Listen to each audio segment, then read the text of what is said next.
తల్లి పాదాల క్రింద స్వర్గం ఉంది, తండ్రి స్వర్గానికి ద్వారం లాంటి వాడు అని చెప్పే ఇస్లాం ధర్మంలో పుట్టిన ఒక కూతురు తన తండ్రి ఆస్తులను తీసుకొని చివరికి తండ్రినే పట్టించుకోకుండా ఇంటి నుండి గెంటేసిన అమానుష సంఘటన హైదరాబాద్లో జరిగింది.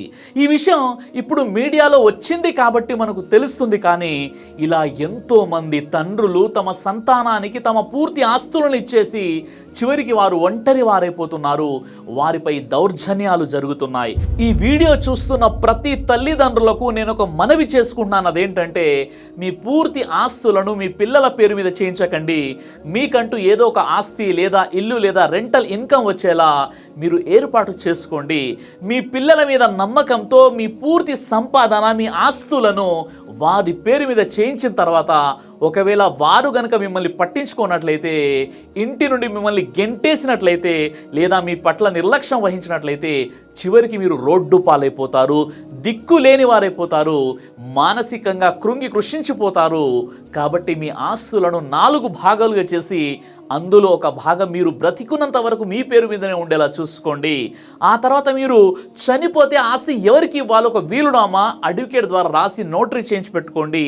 ఈ విషయం ఎందుకు చెప్తున్నానంటే, మొన్న హైదరాబాద్లో జరిగిన సంఘటన ఒకటే కాదు, ఇలాంటి అనేక సంఘటనలు జరుగుతున్నాయి.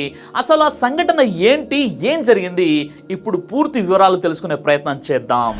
హైదరాబాద్లోని ఆసిఫ్ నగర్ పోలీస్ స్టేషన్ పరిధిలోని మురాద్ నగర్ ప్రాంతానికి చెందిన సయ్యద్ అహ్మద్ అలీ అనే సీనియర్ సిటిజన్కు 3 కూతుర్లు ఉన్నారు. ఆస్తిని 3కి సమానంగా పంచారు. వయస్సు అయిపోయి వృద్ధాప్యంలో ఉన్న తండ్రిని చూసుకుంటుందనే ఆశతో అతను తన వద్ద ఉన్న మొత్తం ఆస్తిని చిన్న కూతురు ఇస్రా అహ్మద్ పేరుపై రాసిచ్చాడు. ముఖ్యంగా గుడిమల్కాపూర్లో ఉన్నటువంటి 500 గజాల స్థలంపై నిర్మించినటువంటి అపార్ట్మెంట్ భవనాన్ని 4 ఏళ్ల క్రితం ఆమె పేరున రిజిస్ట్రేషన్ చేశాడు. మిగతా 2 కూతుర్లు కూడా దీనికి అభ్యంతరం చెప్పలేదు. ఎందుకంటే చిన్న కూతురు తండ్రిని చూసుకుంటుందని వారు అనుకున్నారు. అయితే ఆస్తి పూర్తిగా తన పేరుపై వచ్చిన తర్వాత ఆ వృద్ధ తండ్రి కూతురైనటువంటి ఇస్రా తన తండ్రి పట్ల ప్రవర్తన మార్చేసింది. 2 సంవత్సరాల క్రితం ఆమె అతని ఇంటి నుండి గెంటేసింది. దాంతో ఆ వృద్ధుడు ముందే తన భార్యను కోల్పోయి ఉండడంతో అహ్మద్ అలీ ఒంటరిగా మిగిలిపోయాడు. అతను ఎన్నో ఇబ్బందులు ఎదుర్కొన్నాడు. కానీ చివరికి చట్టపరమైన సహాయం తీసుకోవాలని నిర్ణయించుకున్నాడు. కలెక్టరేట్లోని కొన్ని నెలల క్రితం కంప్లైంట్ ఇచ్చాడు. హైకోర్టులో పిటిషన్ కూడా వేశాడు. 2023లో ఉన్న అప్పటి కలెక్టర్ అనుదీప్ గారు అహ్మద్ అలీకి ఆశ్రయం కల్పించాలని అతని కుమార్తెకు నోటీసులు కూడా ఇచ్చారు. కానీ ఆ కూతురు వాటికి స్పందించలేదు. అంతేకాదు ఆమె తన తండ్రిని ఇంట్లోకి రానివ్వకుండా అడ్డుకుంటుంది.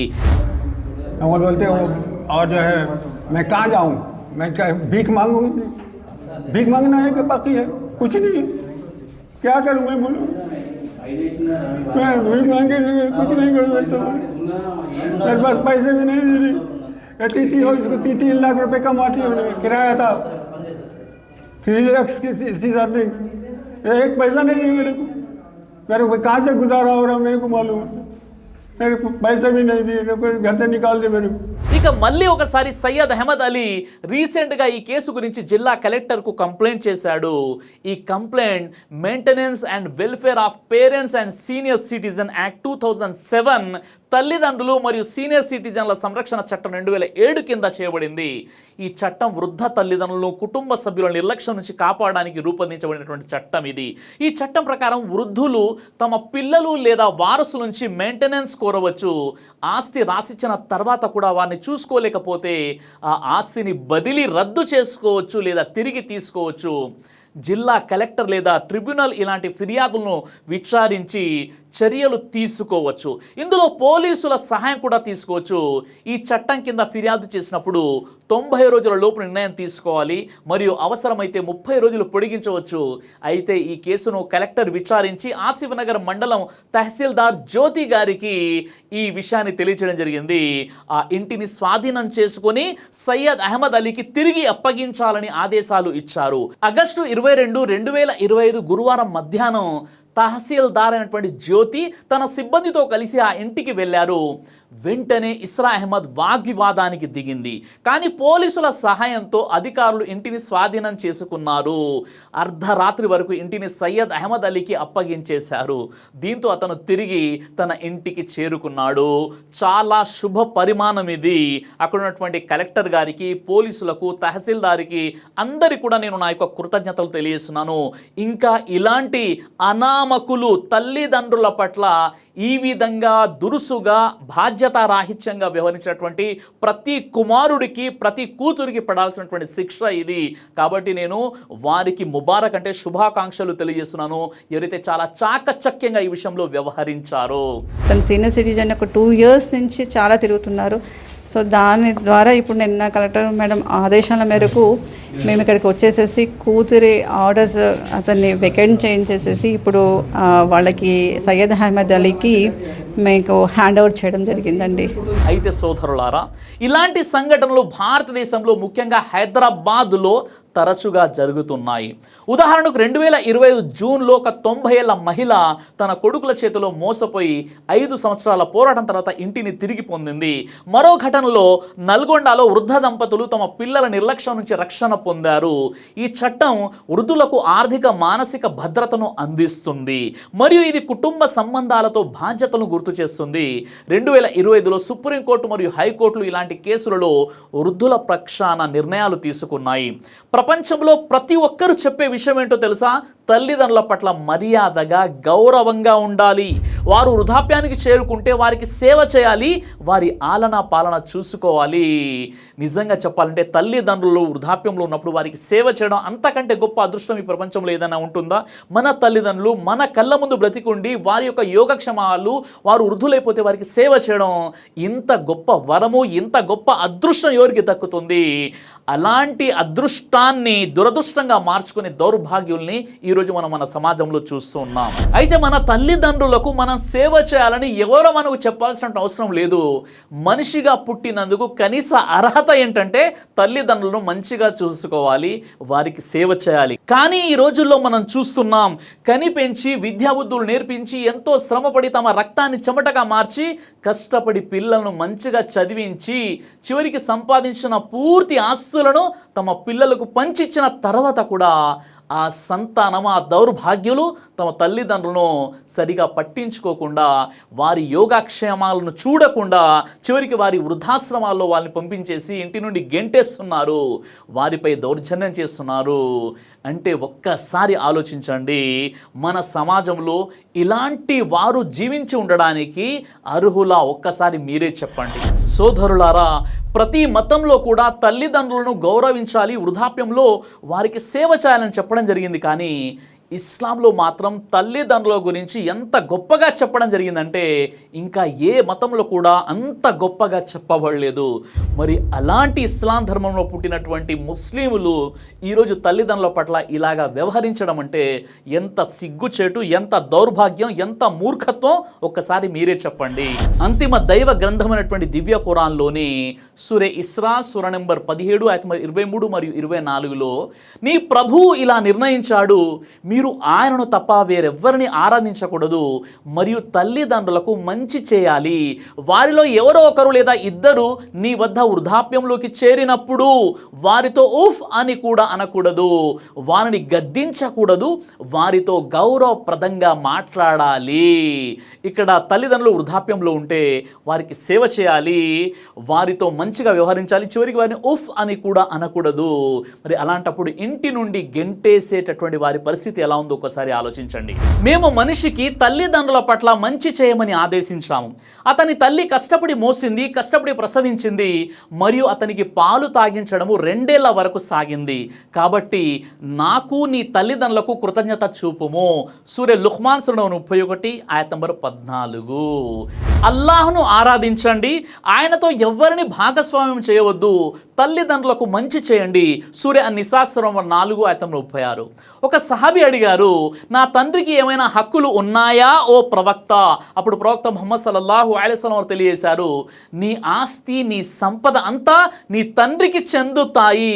ముస్నద్ అహ్మద్ హదీస్ నంబర్ 6902. ప్రవక్త ముహమ్మద్ సల్లల్లాహు అలైహి వసల్లం వారు తెలియజేశారు, తండ్రి అల్లాకు మధ్య ద్వారం, నువ్వు ఆ ద్వారాన్ని కాపాడుకోలేకపోతే ఆ ద్వారాన్ని కోల్పోతావు. సునన్ ఇబ్నే మాజా హదీస్ నంబర్ 3663. చివరిగా నేను ప్రతి తల్లిదండ్రులకు చెప్తున్నటువంటి విషయం ఏంటంటే, మీరు బ్రతికున్నంత వరకు మీకంటూ ఒక ఆస్తి, ఒక ప్రాపర్టీ అనేది, ఒక రెంటల్ ఇన్కమ్ సోర్స్ అనేది మీ పేరు మీద ఉండాలి. ఆ ఆదాయంతో మీరు బ్రతికున్నంత వరకు హ్యాపీగా బ్రతకవచ్చండి. లేదంటే మీ మెడిసిన్ కోసం, మీ ఫుడ్ కోసం, మీ క్లాత్ కోసం, చివరికి మీ షెల్టర్ కోసం ఎవరినో ఒకరిని బ్రతిమలాడాల్సినటువంటి పరిస్థితి మీకు దాపురించవచ్చు.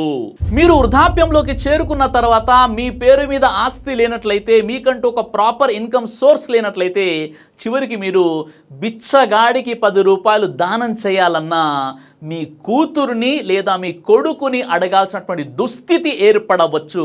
కాబట్టి జాగ్రత్త వహించండి.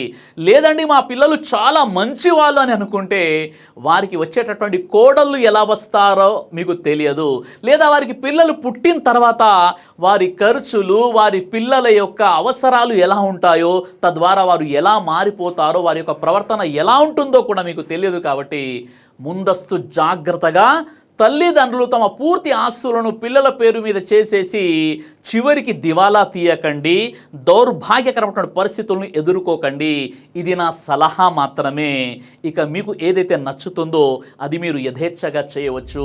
చివరిగా ఈ విషయంలో మీరు ఇలాంటి సంతానానికి సంబంధించి, సమాజంలో తల్లిదండ్రుల పట్ల జరుగుతున్నటువంటి దౌర్జన్యానికి సంబంధించి ఏదైనా నాకు సలహా ఇవ్వాలనుకుంటే, లేదా సమాజానికి ఏదైనా తెలియజేయాలనుకుంటే కామెంట్లో ఖచ్చితంగా తెలియజేయండి. మీరు చేసే ప్రతి కామెంట్ను కూడా నేను చదువుతూ ఉంటాను. దైవం మనందరి కూడా మన తల్లిదండ్రులతో సద్బుద్ధితో వ్యవహరించేటటువంటి సౌభాగ్యాన్ని ప్రసాదించుగాక. ఆమీన్ యా రబ్బుల్ ఆలమీన్. దైవ ప్రవక్త ముహమ్మద్ సల్లల్లాహు అలైహి వసల్లం వారు తెలియజేశారు, కడుపుకు సంబంధించినటువంటి అన్ని రకాల వ్యాధులకు అద్భుతమైనటువంటి ఔషధం తల్బీనా. ఇది దైవ ప్రవక్త వారి సున్నత్, మంచి ఆహారం, ఇమ్యూనిటీ బూస్టర్, ఇందులో షిఫా ఉంది. ఇది మంచి ఔషధంగా కూడా పనిచేస్తుంది. కాబట్టి పిల్లలు అయినా పెద్దలు అయినా ఎవరైనా దీనిని ఉపయోగించవచ్చు. అలాగే ఖురాన్లో దైవం తెలియజేశాడు, తేనెలో మీకు స్వస్థత ఉంది అని. కాబట్టి స్వచ్ఛమైనటువంటి ఫారెస్ట్ హనీ కోసం మీరు సంప్రదించండి. అలాగే పురుషుల కోసం ప్రత్యేకంగా తయారు చేయబడినటువంటి షాహీ హల్వా, ఇది లైంగిక సమస్యలను దూరం చేసి శృంగార సామర్థ్యాన్ని పెంచుతుంది. మీ దాంపత్య జీవితంలో మంచి అనుభూతినిస్తుంది. ఇందులో ఎలాంటి సైడ్ ఎఫెక్ట్స్ లేవు. ఇది కంప్లీట్గా హెర్బల్ ప్రొడక్ట్స్తో తయారు చేయబడినటువంటిది. కాబట్టి స్క్రీన్పై కనిపిస్తున్నటువంటి ఈ నెంబర్స్కి కాల్ చేసి మీరు ఇప్పుడే ఈ ప్రొడక్ట్స్ని ఆర్డర్ చేసుకోవచ్చు. కొరియర్ ఫెసిలిటీ కూడా ఉంది. ఆలస్యం ఎందుకు, వెంటనే ఆర్డర్ చేయండి. మీ అందరికీ ఒక గొప్ప శుభవార్త. షిఫా తల్బీనా ఉమ్రా లక్కీ డ్రా ద్వారా ఇద్దరికి ఫ్రీగా ఉమ్రా చేయించడం జరుగుతుంది. ఈ గొప్ప అవకాశాన్ని వినియోగించుకోవాలంటే తక్షణమే మీరు చేయాల్సినటువంటి పని ఏమిటంటే, కేవలం 1 kg షిఫా తల్బీనాని ఆర్డర్ చేసి మీ పేరు మరియు మీ ఫోన్ నెంబర్తో పాటు తల్బీనా ఆర్డర్ చేసిన వాట్సాప్ నెంబర్కి మెసేజ్ చేయాలి. ఈ ఉమ్రా ఆఫర్ అనేది 14 జూలై సోమవారం 2025 నుండి 45 రోజుల వరకు, అంటే ఆగస్టు 27 బుధవారం 2025 రాత్రి 8 గంటల వరకు ఉంటుంది. ఆ మరుసటి రోజు అనగా 28 ఆగస్టు 2025 గురువారం సాయంత్రం 5 గంటలకు లైవ్లో డ్రా తీయడం జరుగుతుంది. అయితే ఈ ఫ్రీ ఉమ్రా లక్కీ డ్రా అనేది ఎలాంటి పక్షపాతం, ఎలాంటి మోసం లేకుండా తల్బీనాకున్న వారి పేరు, ఫోన్ నెంబర్ ఒక చీటీలో రాసి 46వ రోజు అనగా 28 ఆగస్టు 2025 గురువారం సాయంత్రం 5 గంటలకు మీ అందరి ముందు నా యూట్యూబ్లో లైవ్గా ఫ్రీ ఉమ్రా లక్కీ డ్రా తీయడం జరుగుతుంది. ఇదంతా లైవ్లో మీ ముందే జరుగుతుంది. ఆ తర్వాత లైవ్లోనే మీ అందరి ముందే ఆ ఇద్దరు అదృష్టవంతుల యొక్క పేర్లు ప్రకటించడం జరుగుతుంది. మరి ఆలస్యం ఎందుకు? ఆ అదృష్టవంతులు మీరే కావచ్చు కదా. దైవ ప్రవక్త వారు తెలియజేశారు, తల్బీనా హృదయానికి మంచి చేస్తుంది, రోగి యొక్క బాధ, ఆందోళనను దూరం చేస్తుంది. సహీహ్ బుఖారీ హదీస్ నంబర్ 5325. మరి ఆలస్యం ఎందుకు? ఇప్పుడే ఇక్కడ కనిపిస్తున్నటువంటి నెంబర్కి ఫోన్ చేసి 1 kg తల్బీనాని ఆర్డర్ చేసి మీ పూర్తి వివరాలను ఈ నెంబర్కి వాట్సాప్ మెసేజ్ చేయండి. బ్రదర్ సిరాజ్ అని యూట్యూబ్ ఛానల్ని మీరు సబ్స్క్రైబ్ చేసినట్లయితే ఇన్షాల్లా దేవచిత్తం అయితే మీకు వీడియోస్ వస్తుంటాయి. అదేవిధంగా బ్రదర్ సిరాజ్ అనేటటువంటి ఫేస్బుక్ని కూడా లైక్ చేయడం వల్ల మీకు వీడియోస్ వస్తుంటాయి.